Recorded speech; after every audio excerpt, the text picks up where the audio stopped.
Hi, my name is George Swanberg. I'm the director of Lifetime Counseling Center in Fairfax, Virginia. Today we're going to talk about something that I came across maybe 15, 20 years ago, and I've been doing a talk about this ever since because I had a guy named Steve who came in, and he came in for an assessment because he had been apprehended by the police for drinking and driving.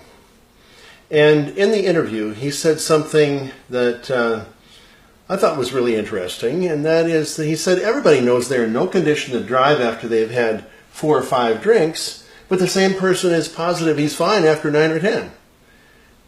And I thought, that's borderline profound. I think I'll use that. So I would do this talk, and eventually I added the graphics, I added the little scale there, and I added the Stooges up there and the lines to demonstrate this concept.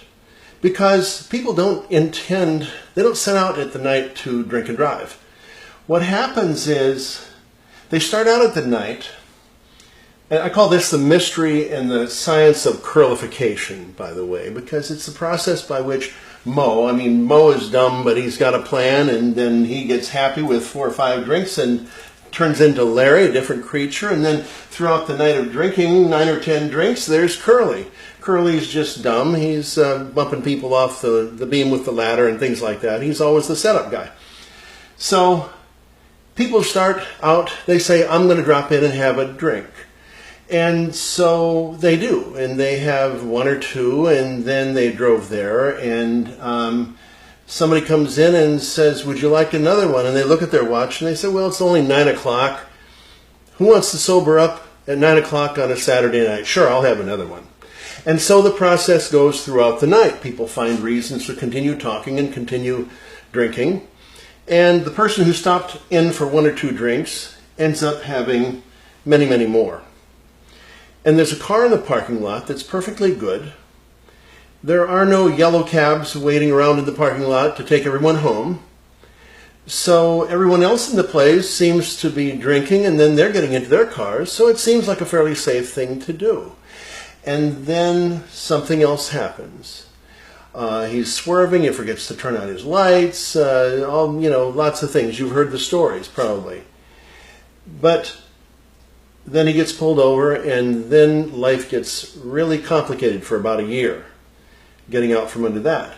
So what happens is that people start out the night with high performance, confidence, and judgment, represented by these lines, and all of those kind of stay reality-based, down to about maybe 4 or 5 drinks. This person knows that he or she is they're a little tipsy, they probably shouldn't drive a car, but they stay until the place closes and end up with low performance and judgment and very high confidence.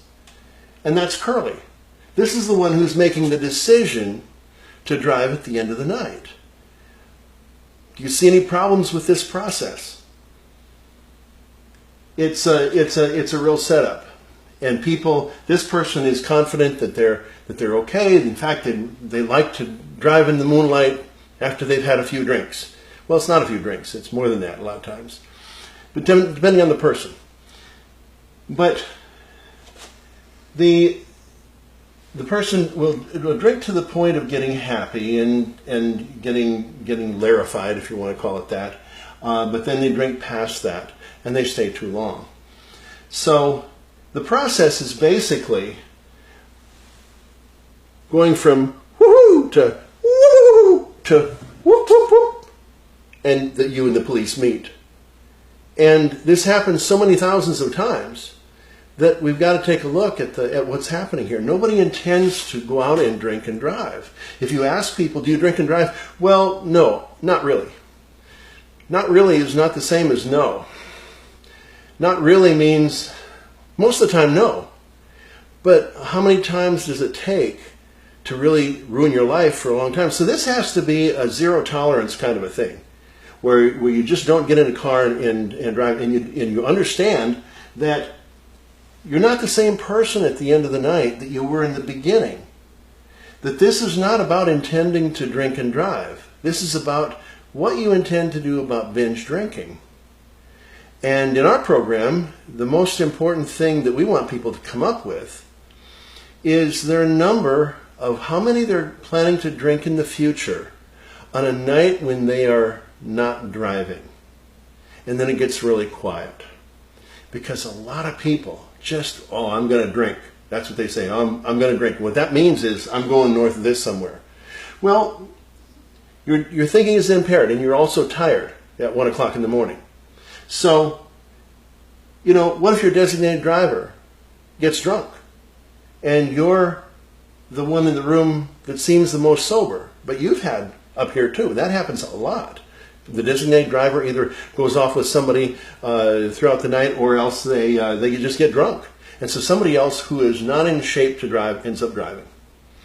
So the whole purpose here is to figure out if you're willing to make a commitment to not binge drink. We noticed that at a party, the people who drink down in this area, 1, 2, or 3, tend to not be there for the alcohol. They tend to, these are the people who you're going to see half a glass of wine sitting on the counter, and they've gone in the other room and they're talking with somebody else. They don't care about the alcohol, really. The people who drink up here have to have a relationship with the bartender and the keg. And they're always interested in the supply. Are we going to have enough? What time is it? Is it after 12 yet for beer? Is it after 9 for the liquor store, or whatever? They're very interested in all those things because they have to maintain the supply. That's a different group of people. They will kind of congregate by themselves, and these people will be free to mill around and meet other people who are also not heavy drinkers. So it's culturally a very different thing. But what we try to do is get people who are used to doing this to adjust to and start talking about not doing that. We're not talking about alcoholics here. People who have alcoholism have possibly a genetic predisposition, and if not genetic, then a habitual predisposition to build up something in their system called THIQ, which is an opiate. Didn't know alcohol turns into an opiate, did you? There's another video that's coming up on that. And it's not just the euphoria. Alcohol all by itself has a sedative effect down at this 1 and 2 level. You hit it into about 3 and 4 level, that's when the euphoric part of the opiate kicks in, I think. And those people they start feeling euphoric. They start people who can't dance start dancing, and people who can't tell jokes start telling jokes, and you've got a whole room full of people like that, and they're all having a great time. Again, though, you don't see a whole parking lot full of yellow cabs waiting to take them all home.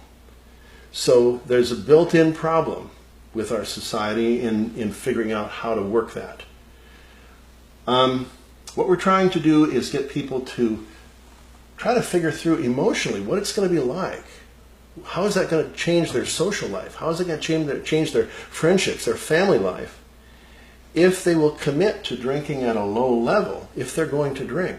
Many of our people who get DWIs decide not to drink anymore. We're not even trying to get them to do that because they haven't usually been diagnosed as alcohol dependent. That's a separate medical diagnosis. These folks had a legal problem. And so they say, you know, the amount of fun that I had out of this was this much. The amount of trouble that I had out of this was this much, way up here. I'm not going to do it anymore. And they just stop drinking. The people who cannot do that or will not do that might be developing into alcohol dependence. Anyway, the message here is we're trying to get people to stop binge drinking. It doesn't lead to a happy home life, a happy physical life, good energy, creative thinking, or keeping your money and your legal status clear. So, please don't become curly.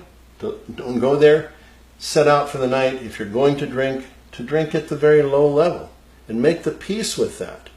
If you cannot or will not do that, then give us a call. Thank you for listening.